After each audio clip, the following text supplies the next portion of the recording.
Welcome to Love Light with Dr. Jean Marie Farish.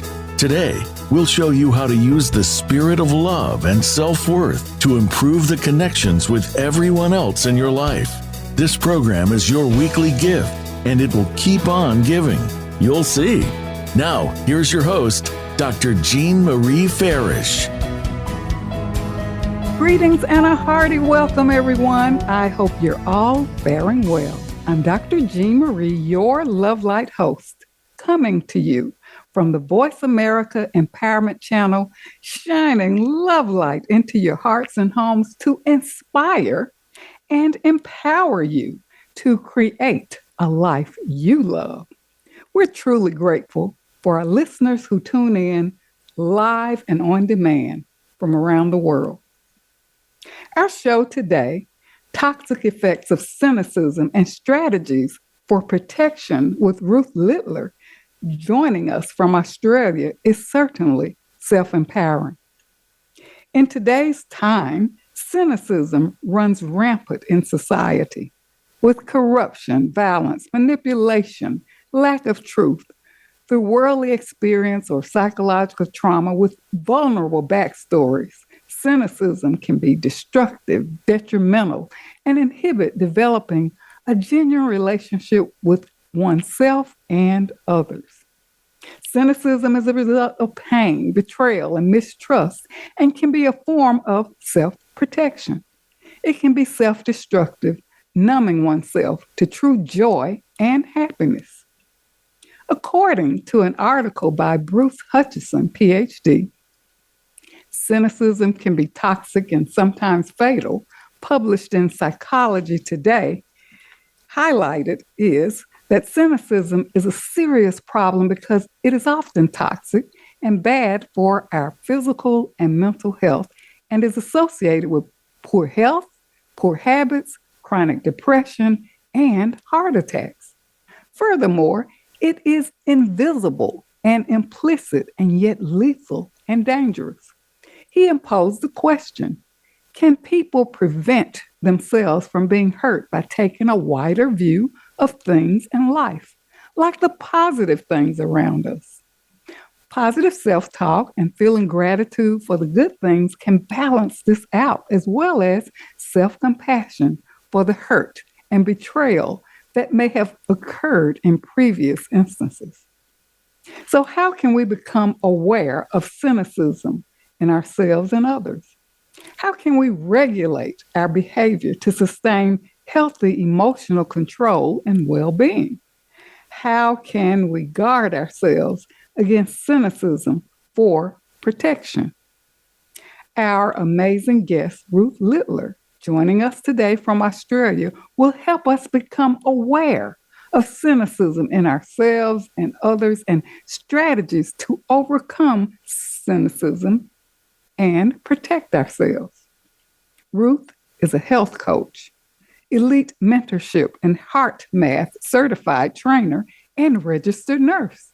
She completed her Bachelor of Nursing and Master of Social Science in Counseling. And in 2021, Ruth founded 360 Wellbeing, a comprehensive coaching and consulting service focusing on stress, transformation, resilience, and reclaiming health. She's the international best-selling author of Live from the Inside Out, Heal, and Reclaim Your Health. Ruth's mission is to empower people to transform from the inside out, live freely, fully, and feel fantastic. So now I am pleased to bring forth Ruth Litter on our show today. Toxic Effects of Cynicism and Strategies for Protection. So Ruth, welcome to Love Light. Oh, thank you. Thank you. I really am happy to be here. Well, I am so excited for this show. It's going to be very informative and, uplifting, even though the topic of cynicism has its dark side, but we'll make it very palatable for our listeners. So thank you so much for being here today. And Ruth, can you tell us a little bit about your journey and, your work in terms of the 360 well-being and, your work as a nurse and coach. Tell us a little bit about that to shed light on who you are for our listeners to connect with you. I think the first thing to actually say that I actually have had chronic illness for over 10 years. And one of the things that I started from was burnout. No matter how hard I tried, it just seemed very, very hard. Like I would start work early and finish late just so that I could keep up. So I just felt worn out a lot till I realized that I needed to do something else and just keep treating symptoms. I kept going to doctors who treated my symptoms, and then they said, come back if it doesn't get better. And I was very compliant. I just kept going back and never finding out the root cause. And I couldn't hide this illness anymore because my hair started falling out. I had psoriasis almost all over my body, and it would bleed and be very painful. And I can remember one particular afternoon when I went to see a medical specialist, I said, what do you think the cause is? And this specialist turned his back and started printing some things off on his computer. And then he handed it to me, and it was all about stress management. I didn't hear anything else. I went back to my car. I had the invoice in my hand that I just paid, and the other hand I had all the stress management information. I really felt embarrassed, and I just burst into tears. I just couldn't get over the fact that it was to do with some, stress. You just think, oh, everybody gets stressed. And I just got to such a low point and feeling so powerless that after I stopped crying, I just said, I'm never going to feel this powerless again. I'm going to reclaim my health. Wonderful. And that was about 7 or 8 years ago, actually. And then I studied epigenetics. I studied things like stress transformation, resilience. I even studied nutrition and even biblical scriptures. And then I discovered that I was constantly changing things in my outside world to make me feel better inside. I wasn't really getting to the root cause. I didn't realize I had a huge amount of anger and bitterness and resentment and guilt and shame inside me. I was carrying all that around without knowing. And when I started realizing there were a lot of depleting emotions, I had to actually replace them with replenishing emotions like gratitude and just, being patient, being tolerant, being kind, being gentle.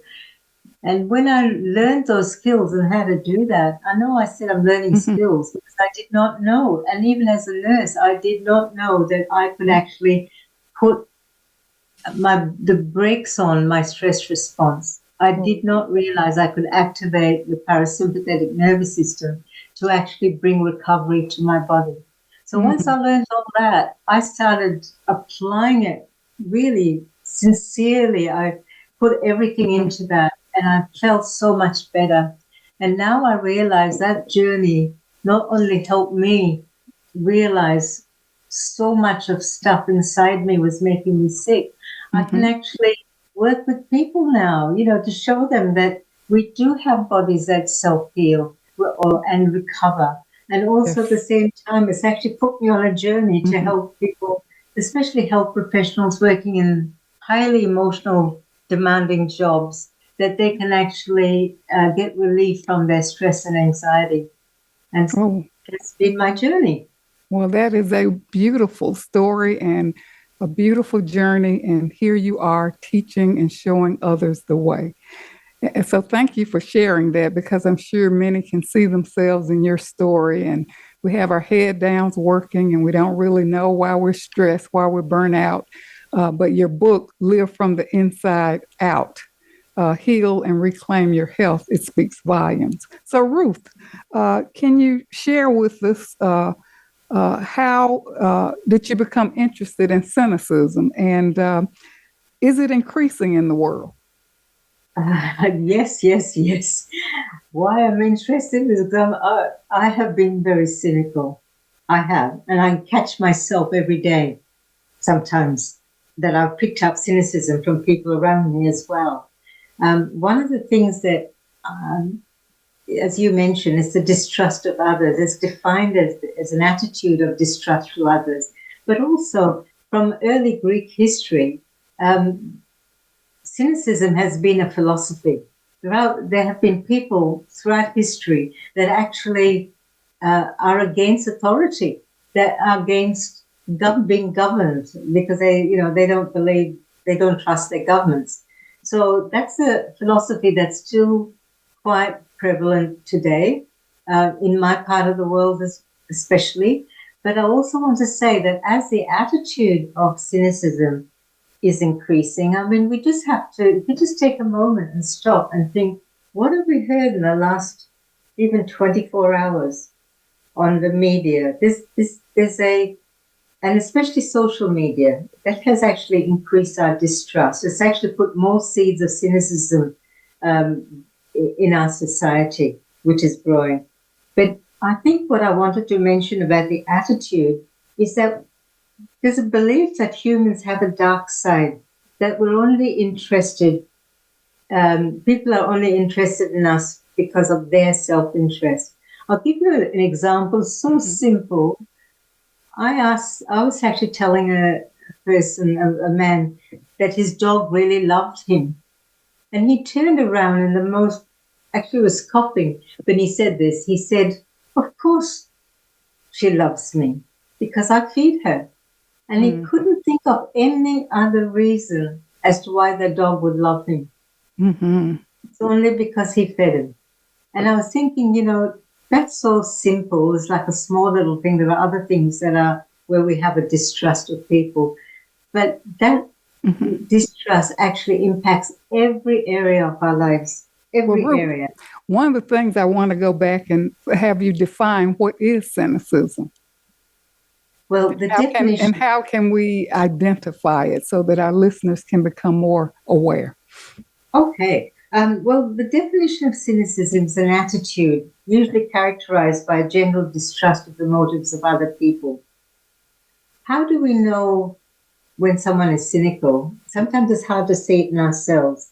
But if you stop and think, even on television, you might have heard somebody just dishing out sarcasm all the time. What's the feeling like? And what do they sound like? And I think the biggest thing to think about is how people identify cynicism is listen to the tone. It's usually very sarcastic, it's mocking, it's scoffing, and it's sneering. And I always think to myself, look at the person's face as well. There usually is like an arched eyebrow, or there's a curl in the mouth, the lip upwards. And basically it's like talking down to somebody. And that's the only way I know of how to check myself. Sometimes when I was working in teams, you'll see people roll their eyes when they hear something. And that is like, oh, we've heard this before, or nothing works, we've done this before. And their eyes actually roll back. And they're the sort of signs that I can see of cynicism. And of course, when you did ask about is it rising today, and as you mentioned before, corruption and there's no accountability. That people mismanaging their consumers' money, and there's no accountability for them.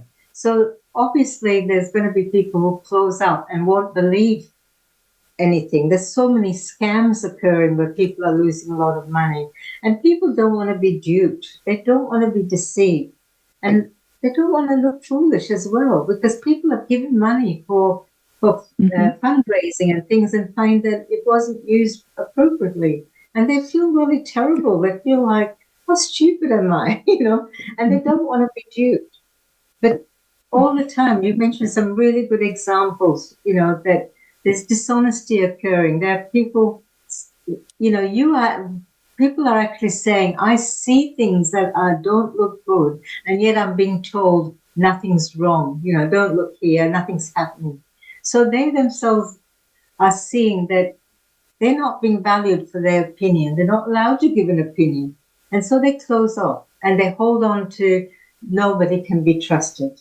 So really the biggest reason is that we don't want to trust because we've been hurt, we've been betrayed, we don't want to be duped again. Well, and Ruth, I know we had a conversation about the levels of cynicism, and what you're saying, yes, we want to protect ourselves and, protect ourselves from scams or, manipulation and all these other negative behaviors. But is there cynicism in all of us, or are there levels in terms of, how cynicism plays out? I think when I say levels of cynicism, because there are times when you hear things and you think, no, that doesn't seem right, and it's a feeling you have that because of experience that you're being scammed. But is that really being skeptical as opposed to being cynical? I'm just trying to clarify that. Yes, we'll actually talk about a bit more about skepticism, but yes, that is skeptical. So, because you think to yourself, let me find out a bit more. But when it becomes cynical, is that I close my mind to it, I won't even bother looking into it. And there's a higher level of cynicism too, which is in one case, in many cases, like the belief is men will betray women or women will betray men. And that's a higher level because it really impacts all relationships and health. And one of the things is that if you say, I'm going to be betrayed by this man because all men betray women, they won't go out and find more opportunities. They won't go out and open themselves to more joy in their lives because of this prevailing this very high cynicism. But also another thing with cynicism is hostility.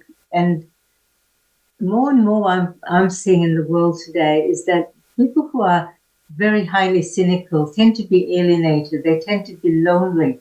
And things are happening so rapidly in the world of distrust that they're actually joining with other people who are hostile, hostile. And then anyway, they're becoming, like in protests and things like that, became a bit more violent. But that to me, that cynical hostility is increasing rapidly. And Ruth, sorry, go ahead. Mm-hmm. Yeah, and it seems to me that it's becoming savvy. You can see it in the media and with the news and all of that. It's like it's savvy to be hostile or attacking, right? Yes. Mm-hmm. Everything you watch after I became more interested in cynicism, everything I watch and I ask myself, is this really helpful to me? Mm-hmm. Because a lot of things are not helpful. What we're hearing is divisive. It's actually dividing people into groups to actually be hostile towards each other. And that is increasing. So true. Ruth, what are some of when we look at the worldview and beliefs of cynics, especially habitual cynicism, what are some of the root issues or root beliefs that lead to this? I think the important thing to remember is this distrust that we have, or, the motive to other people, even if they're kind or a teacher's kind, we always think there's a hidden agenda. That the root cause is really what we've heard mainly from childhood. Some of the influential people in our lives have been cynical, and we've accepted a lot of those beliefs. But the other thing is, as you've mentioned before, it is hurt. It's betrayal. It's a deep hurt that causes us to say, you know what, I'm not going to believe that again because that person or other people, if I go down that path, I'll be hurt. That would be one of the biggest reasons for the root cause of cynicism. I think that that is to really, I've been wondering about this myself as to why I would have gone down that way. And I do not like to look foolish at all. And I've seen and heard people who've been scammed, and with that, they've really gone out and given out a lot of money to people because they felt that they were doing the right thing. And then they found out that the person has misused that money. They said it was a crowd fundraiser and it was never used. So they're the sort of things that make you think, well, I won't trust again. Yes. And the thing is, there is a disconnection because other people don't think that way and they don't want to either be with you. I know that in teams, when I work with teams, people don't want to hang around cynical people. So that means it increases their loneliness as well. And then it actually reinforces that people are not trustworthy. That is so true. And cynicism masquerades as wisdom and arrogance. Cynics are good at covering up and masking vulnerabilities, right? And I've read someplace that they get a bit nervous around good people who are admirable, and it threatens them, and they immediately, try to seek that reassurance, and it may be through nefarious motives. That's right. Mm-hmm. And in family situations, the impact that it has on the children, because children model behaviors of adults, and what can be done about that in terms of recognizing these behaviors in ourselves and not really passing it on to children who are observing and modeling those behaviors. It's really good that you said they're learning these behaviors, they're learning the attitudes as well. Because imagine, just a quick thing about sarcasm and cynicism. When I talked about cynicism being a philosophy, but coming down from the early Greek history, the word actually cynicism means like dog-like, and sarcasm is also a word that comes from tearing flesh. I know I've been on the receiving end of cynicism, and the words, when they're uttered, come out in a sneering way and really a put-down way. It's actually feeling like we've been torn apart. So consider what the effect would be like in the family of children growing up in a relationship, in a family situation which has a sneering, mocking, sarcastic way of speaking. Imagine what it would feel like if you're hearing all the time, there's nobody that we can trust. There's no one out there that will help us. Nobody out there that is trustworthy. Imagine if a teacher does something really good for a child. There's a program running in this child that says, I wonder what the teacher wants. Why would a teacher be good to me unless the teacher has some sort of agenda?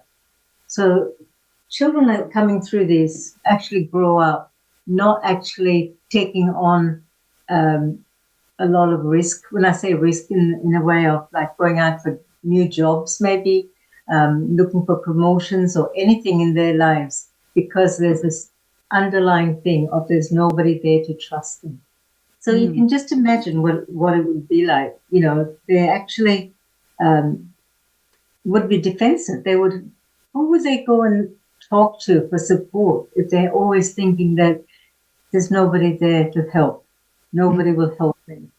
So you're right. They are learning these things. They model it. But also the other thing is when they get older, research actually shows that a lot of highly cynical people have lower incomes. They don't go out and promote themselves. They don't go out there and say, look, I'll go try and get this other job or maybe work for myself. So what we learn as children from the cynicism around us, and that's not just parents, it's also in society. I mean, children are actually saying the same things they're hearing on media to each other, which is cynical. So it's not just a family life, but the thing is it affects families. And of course, the biggest thing is there's not the ability to be authentic in the family if you're going to be worried about a mocking tone. Yes, that is so true. And that can really shut down communication and the capacity to be authentic with each other. And I think we're kind of up for a commercial break, but when we come back, I'd like to hear more about the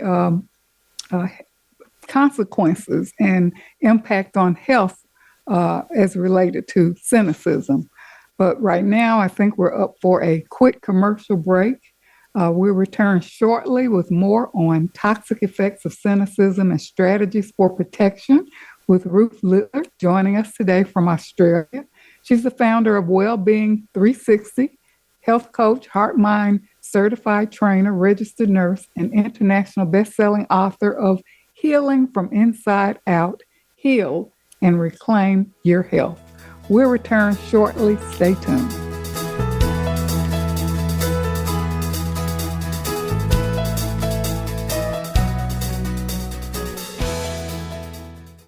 Announcing Dr. Jean Marie Farish's new book, Love Mastery Devotion Journal, 21-day weekly prompts and affirmations. This is the companion piece to Dr. Farish's best-selling book, Living in the Spirit of Love, Our Natural State of Being. Through the new book, we invite you to cultivate a lifestyle of love through daily devotional practices over a 21-day period, following 9 ingredients in the recipe of love. Love Mastery Devotion Journal, 21-day weekly prompts and affirmations is available on Amazon.com and Balboa Press. Jean Marie Farish's Center for Conscious Loving, LLC, cultivates a lifestyle of love and wholehearted connections through personal growth, altruistic services, and speaking engagements. Resources include classes, workshops, life care coaching, and creative service projects with an emphasis on cultural arts. Visit the website at drjeanmariefarish-consciousloving.com. That's drjeanmariefarish-consciousloving.com, or click the link on the Love Light show page. Best-selling authors international news honors best-selling authors around the globe. Dr. Jean Marie Farish is featured in the newly released issue of Published magazine. To have first access to this treasured resource, go to publishedmagazine.com. Vicki Winterton and Dr. Jean Marie Farish have compiled a dynamic book, We're All in This Together, Embrace One Another, an anthology with 24 highly diverse co-authors who share how to spread the message of love, resilience, inclusivity, and compassion. This book is an invaluable source of uplifting, inspiring, and positive insights for spreading positivity in the world. We're All in This Together, Embrace One Another is available on Amazon.com. Be sure to get your copy today. Follow Voice America at Facebook.com/Voice America for juicy updates from your favorite radio shows and podcasts.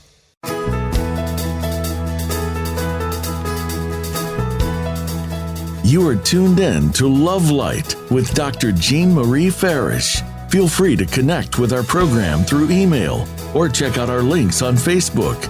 Reach Jean at Jean72Farish@yahoo.com. That's Jean72Farish@yahoo.com. And now, back to Love Light. Welcome back to Love Light, Living in the Spirit of Love. Today we are with our amazing guest, Ruth Litter, joining us from Australia. She's the founder of Wellbeing 360, health coach, HeartMath Certified Trainer, registered nurse, and international best-selling author of Healing from Inside Out, and how to reclaim your health. On our show today, toxic effects of cynicism and strategies for protection. So thank you, Ruth, for kind of giving us that definition of cynicism, the effects of it. But what we want to do now is really talk about what are the consequences in terms of health and emotional well-being before you share strategies that will help listeners who are interested in becoming more self-aware. We know that there are some cynics who really enjoy being who they are, but sometimes with the consequences, they may force people to really start looking at themselves from a different vantage point. So what are some of the consequences or health risks? I think I find it really interesting, a study that was done with 97,000 women that had research about their health. And the most highly cynical women tended to have heart disease. And there is a connection between not just negativity, it's just general, but if you get into the cynicism, there is a link between cynicism and heart disease and the whole cardiovascular system. So you can have high blood pressure as well. I think the other biggest thing is that cynicism, people tend to hold back. They don't self-disclose. So you've got a lot of maybe even suppression of emotions as well. So the definite impact is on emotional health, physical health, but also on mental health. There's a high incidence of depression and anxiety with cynicism. Also, at the same time, there's a link between depression and cynicism. So what does that mean? People who are depressed tend to be cynical, are more likely to be cynical, and there's the other way around, is people who are cynical tend to have depression as well. But the thing that's really important and how it affects health as well is there's an excessive hopelessness, pessimism, and disillusionment.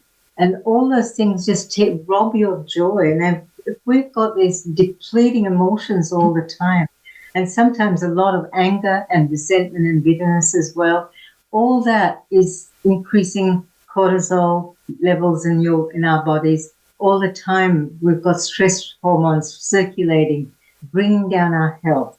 So yes, it will affect immunity as well. But this shared mistrust of people is actually alienating people. So they're not even getting support for themselves. I'll give you an example of somebody that actually their wound wouldn't heal on their leg. And it ended up getting gangrenous. And when we, talked to this person, the person said, "Oh, the doctor said come back." And I knew that every time the doctor says come back, it means they want more money. So there was no way I was going to go back. And it was only because the wound ended up with, getting gangrenous that he actually ended up getting help. So cynicism can have so many different impacts on our health, and especially even on relationships, because we know that people who have sick relationships, they feel unhappy, tend to have more health problems as well. And of course, there's lack of intimacy. I mentioned before, not being able to be authentic. All these things are actually impacting on health and just dragging us down. And all the time, it's like carrying a burden around us when we're not vibrant, because we've got this heavy burden that we're carrying. And Ruth, in our conversation, a very delightful, informative conversation that we had, you indicated that cynics seem to look at life through black lenses, everything dark, lights off, even in our genes and energetic field. I thought that was powerful. That's right. When we do look at, as you mentioned, the dark lenses, it's actually we're turning the lights off around our genes as well. Things are, that our frequency goes down in our body. So really it does have a huge depleting effect on health. And you mentioned before on some research being done that it is lethal. I know in Psychology Today, in quite a few articles on cynicism, they talk about how toxic cynicism is and how much it actually takes our lifespan. We don't live long. Wow. So we can shorten our life and look at all the consequences, the health consequences. And I know you are a nurse, you worked in the medical field, and you see a lot of issues related to health and, how we're reflected in our personalities and how we operate in life. And, cynics kind of live in fear. When we think about the inner voice, the self-talk, not good enough, with the fear of rejection, disappointment, unable to fit in, easily project outward what they want people to see. And I think I read it's like a self-imposed blindness, which was very interesting. And what are your thoughts about the impact of cynicism on self-love. You've talked about intimacy, but self-love and self-worth. I think that when we close our, as I said, close our minds off to other things, that there may be other reasons for this belief, because we just say, no, I won't trust somebody. I think that would be that there's nobody out there. There's a belief that there's nobody out there. So it's just not lonely. It's also, I don't have any value and I don't have any worth as well. And especially if people pull away because we're cynical. So I really think that I don't think there's much self-love. I don't think there's any feelings of self-worth. I think that there's an underlying thing is I'm not good enough. So holding back, not disclosing, suppressing emotions, all that, I think would just lead to more, not so much more lack, more feelings of loneliness, feelings that I'm not worthy. So definitely cynicism does affect our whole worth. And cynics have a tendency to insulate and anesthetize themselves against pain. They're good at building walls, feeling uncomfortable. And as you indicated, kind of assuming that betrayal and the worst in people and situations, that's really, not a good way to be in your life and to be with yourself, because as you indicated earlier, authenticity and being genuine with yourself is really important. There's a quote by Socrates, kind of really reinforced by Stella Terrell Mann, that an unexamined life is not worth living. And it may sound harsh, but it's true. So I think it behooves us to gently reflect on ourselves. And as you indicated, observe yourself, observe others. Note how you feel when you see certain postures and body language, or when you witness the sarcasm in yourself as well as others. Then you can get a clear picture of what this feels like and what it looks like. That's right. Mm-hmm. So we know that there are people who want to change, and there are those who enjoy who they are, even though, there may be consequences. What have you seen people being forced to change? I know forced is kind of strong, but what make people really take a second look at how they're operating? I've actually seen this with some grandparents. They hear things and what their grandchildren say and think, oh, that's not what I say. And they don't like seeing, a young child being cynical or negative. And immediately I've seen grandparents say, oh, that really makes me think I need to change. Or sometimes even parents might experience that as well. But being forced to change also means that sometimes people get aware that the years have gone by without them changing or doing something different. I know somebody that was divorced, and it was over 10 years that, she said, I really want another relationship. I like this person, etc. But I cannot afford to have another relationship and be betrayed again. And 10 years has gone by without her even going out and experiencing life with somebody. I'm not talking about being in a committed relationship, but not even to go out and enjoy life with friends, because she completely pulled right back because she did not want to be hurt again. And then when she realized it was 10 years, that just woke her up.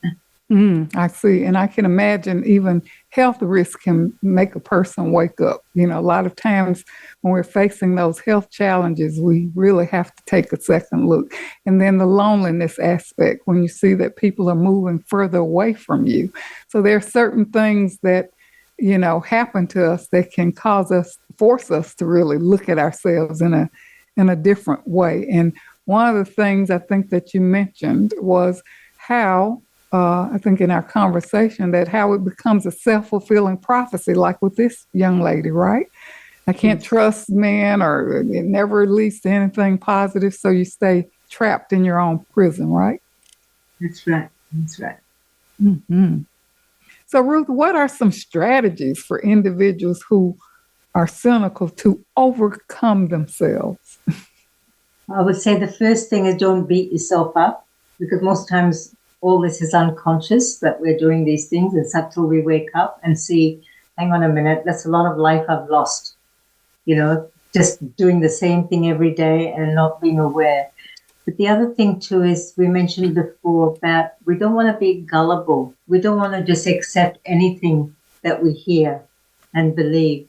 So it's a more healthier way to take in information is to be skeptical rather than cynical. Skepticism is just being open. That doesn't mean you follow anything that people say, but you sit there and think, does this serve me? Does this serve my family? Why is this narrative being pushed? But instead of spending a lot of time in going down and trying to find out these reasons, it's really important to just stop and say, I'd rather just give myself time to just wonder about it, okay? And I think that's it. Skepticism is healthier because we have a sense of a wonder rather than closing our minds off. We're actually taking in information and saying, yes, I listen to you. I'm not going to act on it straight away.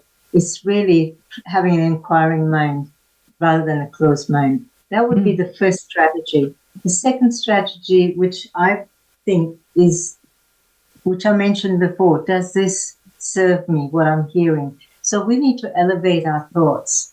Instead of just thinking, this is the way it is, nobody out there to help me. There are people that won't accept help even after a surgery and they need home help. They won't accept it because of that thinking that I can't have anybody into my house because they'll either steal from me or I don't trust them. So we have to ask ourselves all the time, do we want to keep thinking this way? And as you mentioned, there are people who won't want to change, and especially if it's come down from the philosophy is I don't trust authority. A lot of people are proud of being cynics. That's not putting it down. In fact, there's groups of cynics that actually have cynical groups, and basically it's like, this is how I believe. I'm so nice to belong to people who also believe this way. But the important thing, I'd like to just mention three things. We started talking about elevating our thoughts. Does it serve us? Does it serve our family? Does it serve my community? Is there another option? Instead of saying that, no, I wouldn't get a job because they wouldn't give jobs like this to people like me. It just could be that I might need to talk to somebody and see, how did they get that job? Should I learn something else? Should I get maybe an advocate to help me or to mentor me? Emotions need to be elevated as well, because if we're looking at bitterness and anger and feeling closed, not suppressing your emotions and things like that, they're depleting. They're the ones that are stress hormones that circulate round and round the body. In fact, cortisol doesn't leave the body for 12 hours. So if you're looking at negative news constantly in the morning and then again in the evening and in the night, we've actually been increasing cortisol in our body, because if you look at our feelings, if we stop and think, what am I feeling when I'm watching this news? It's usually anger or hopelessness or helplessness or feeling powerless or fearful. All of that's increasing cortisol. So we need to elevate our emotions as well. And I'd just like to ask if I can invite you to have a look at another way of taking in information. I talked about skepticism. I talked about elevating thoughts and elevating emotions. But it's also, people are scared to be duped or deceived because they doubt themselves, they doubt their decisions, and they don't actually access their intuition. And some people are very good. They just go with their gut instinct. In fact, business people who are very successful, they've done research that says they actually make decisions based on their nose, their instinct. So we have intuition, and I'd like to invite you just for a little bit over a minute to maybe access that intuition So if you want to make a decision, something's bothering you, maybe it's a problem and an issue you're dealing with, we could actually look at another technique that we could use. And it's actually a HeartMath technique called a freeze frame technique. And what you're actually doing is it's sort of, you're pressing the button on a video. You're actually stopping that stress response. And so in the moment, we can actually edit that scene so we get a better outcome. So if you'd like to come with me, because what we'll do is just a minute of what's called heart-focused breathing, and then we will see if we can, something will shift for us. So if you've got an issue that you're dealing with, I invite you to breathe with me slowly and deeply, but we're going to focus on the area of our heart. Okay? Imagine the breath going in and out of our heart area. Take slow, deep breaths, a pace that's comfortable for you. Like you might want to take a deep breath, hold for 5, and then exhale for 5. And we focus on the area of your heart. We'll do that about 4 times. Breathe in, the area of your heart, and breathe out through the area of your heart.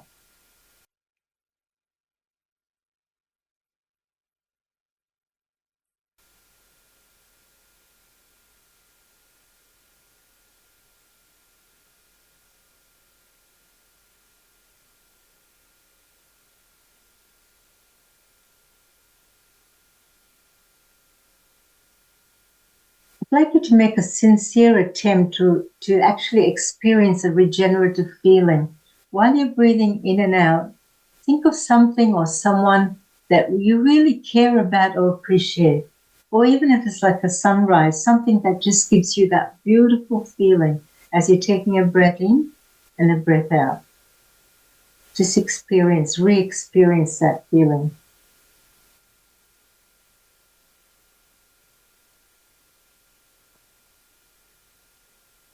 Now, from this objective place, I'd like to ask you to actually ask yourself, what would be a more efficient or effective attitude, action, or solution? Quietly observe any subtle changes in your perception, in your attitude or feelings.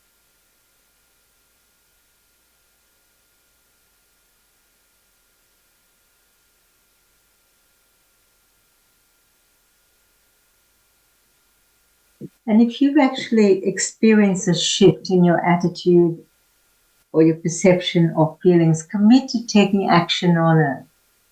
And this is just taking time out. It only takes a minute. It can be used like if you get lost. I got lost in the country, and within a minute I was able to find myself back on the path just by doing this technique. I also talked about a woman that for 10 years did not want to have a relationship at all, not even to go out with friends, because she believed she'd be betrayed. Doing this freeze frame technique actually helped her go deeper into some of the thoughts that she had.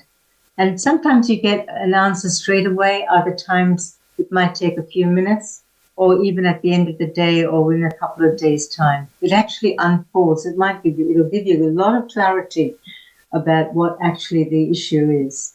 So this is another strategy that we can use. So whenever we think, I can't make this decision because of some belief that I've got, a freeze frame technique is a very, very good technique to use.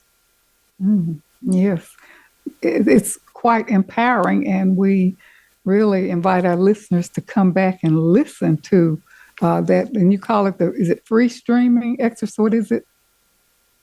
A freeze frame technique is a HeartMath technique. Okay, HeartMath technique. And you are an expert in HeartMath. And I think this is why, people can really access help, coaches, therapists, people, because sometimes you really can't see yourself by yourself. Some things are just not working, but hence you can call on a therapist or a coach, someone who you trust who can really help you from getting unstuck, to see things with fresh eyes, to challenge that self-talk, to transform those stuck emotions. And one of the things that we've talked about is having self-compassion. Don't condemn yourself. Be compassionate with yourself, and find a place for trust and challenge those faulty beliefs.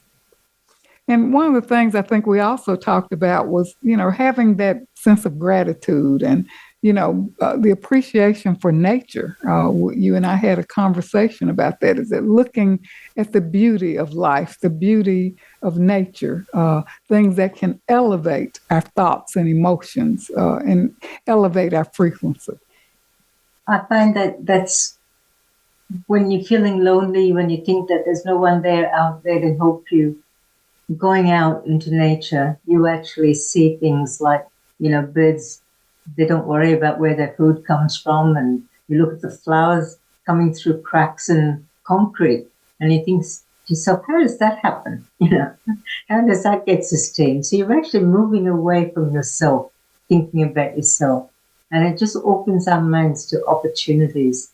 And I think that's the biggest thing about cynicism, is it closes opportunities, whereas when you start expanding our thoughts and our emotions, even asking ourselves, instead of saying, that won't happen to me, we could just change the words to, what if it happens to me? How would it feel? Instead of saying, it won't happen to me, I won't succeed, I wonder what it would feel like to succeed. Even that would elevate your emotion and increase the vibration in your body.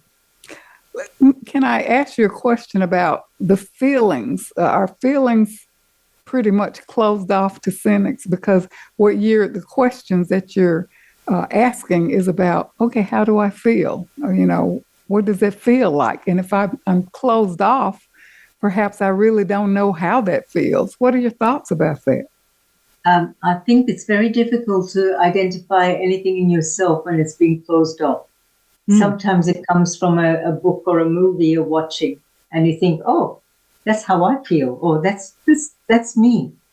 So I think the biggest thing is to watch it in others. Because if you see people who are empathic, it's very hard to have empathy for yourself or for anyone else because of pain and mistrust.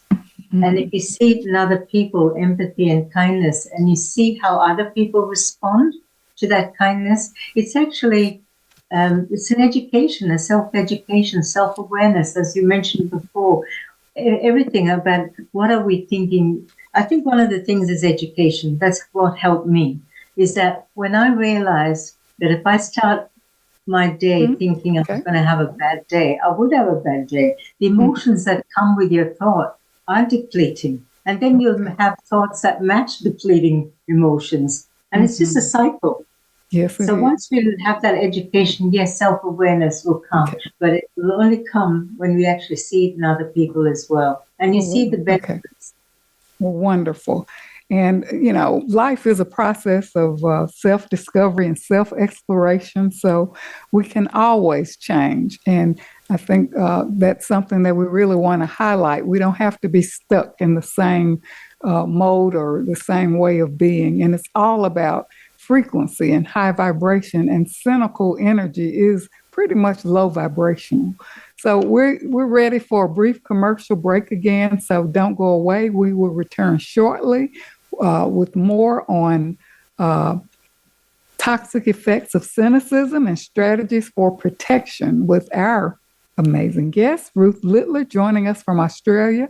She's the founder of Wellbeing 360, health coach, HeartMath Certified Trainer, registered nurse, international best-selling author of Healing from the Inside Out, Heal and Reclaim Your Health on our show today. So stay tuned. We'll be back shortly.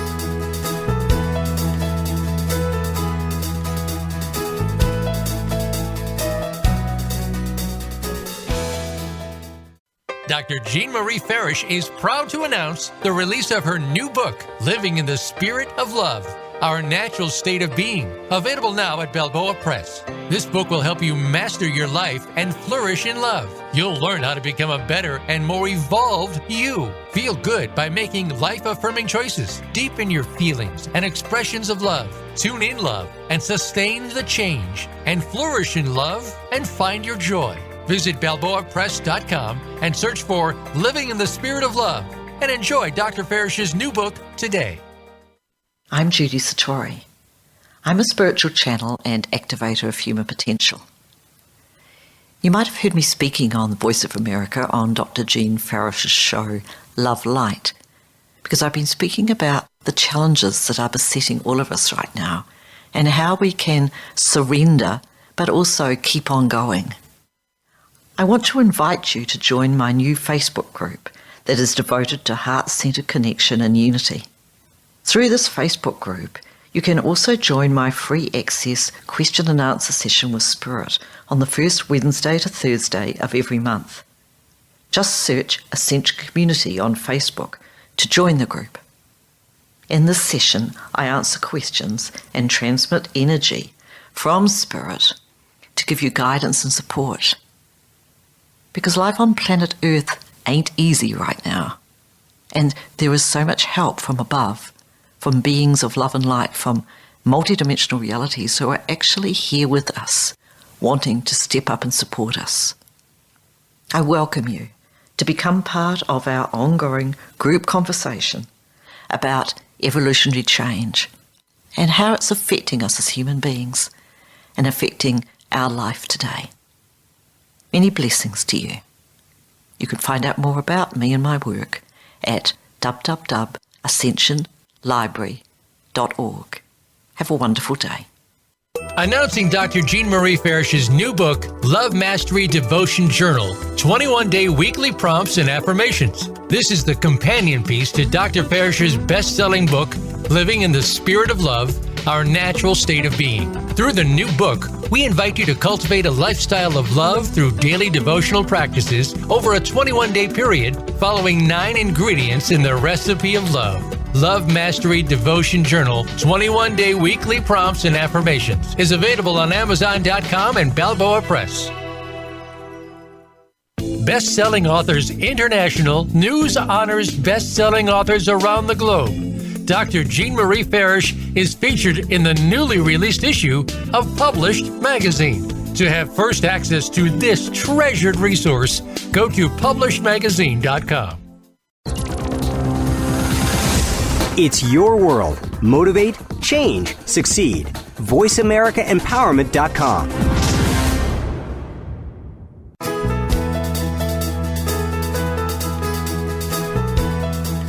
You are tuned in to Love Light with Dr. Jean Marie Farish. Feel free to connect with our program through email or check out our links on Facebook. Reach Jean at Jean72Farish@yahoo.com. That's Jean72Farish@yahoo.com. And now, back to Love Light. Thank you so much for joining us today on Love Light. How can listeners connect with you? Yes, especially when we talked about the feelings in the last segment, they can actually get an article off my website, ruthlitter.com.au, with any information they need. Okay, and that's your website? That's right. Okay. Well, thank you so much for being here today, for sharing with us such vital information about cynicism to help us become more self-aware. And we really invite listeners to tune back in on demand and share our show with others. And much gratitude to the Voice America team for making this show a reality, for shining their love light around the world. You don't have to be a prisoner and live in fear and distress. Accept the truth of who you really are and trust yourself. And I'm going to close with an excerpt on self-trust. Trust in your innate power to come through for yourself. Relieve yourself of mental and emotional distress. Trust in the edifying power of love. Trust what feels right. Trust in inner wisdom. Trust your spiritual strength. All things work together for your highest good. You will find divine favor and good success. Rest and trust in your divinity and know how to live. This is Dr. Jean Marie, your Love Light host, coming to you from Voice America. And until we meet again, remember, an empowered self is a loving self. And keep your love light shining. Thank you so much for tuning in. Thank you for listening to Love Light this week. Be sure to join Dr. Jean Marie Farish again for another program next Friday at 9 a.m. Pacific Time and noon Eastern Time on the Voice America Empowerment Channel. Have a wonderful week filled with love, self-worth, and better connections.